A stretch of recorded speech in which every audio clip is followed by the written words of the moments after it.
করে বলতে হবে। আমি একটু ডাক্তারখানায় যাব, আমার একটু ছুটি দাও। ম্যাডাম তো বেরোয় যাবে এখনই। পেটে ব্যথা ব্যথা করতেছে, 5 মাস তো হয়ে গেল ডাক্তার দেখানো হয় না। আমার পেটের বাচ্চাটা যে কেমন রয়েছে, একটু ভিটামিন না খেলেই হবে না। আমার এই বাচ্চাটা ঠিক থাকতে হবে, কত কাজ পড়ে রয়েছে। ফুলি, কাজগুলো সেরে রাখো, আমি যাবো আর আসবো। ম্যাডাম একটা কথা ছিল, আমায় আজকে একটু ছেড়ে দেবেন? কেন, কি হয়েছে? আমি একটু ডাক্তার দেখাতে যাবো। আমার ডাক্তার বলেছে যে আমার পেটে 3টে বাচ্চা আছে। আমি এই বাচ্চাদের নিয়ে কত স্বপ্ন দেখি জানো।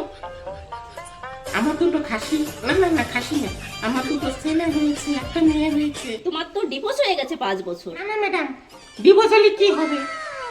ও মাঝে মাঝে আসতো আমার বাড়ি। কে কি ভাবলো তাতে আমার কিছু আসে যায় না। আমার বাচ্চা নিয়ে আমার স্বপ্ন।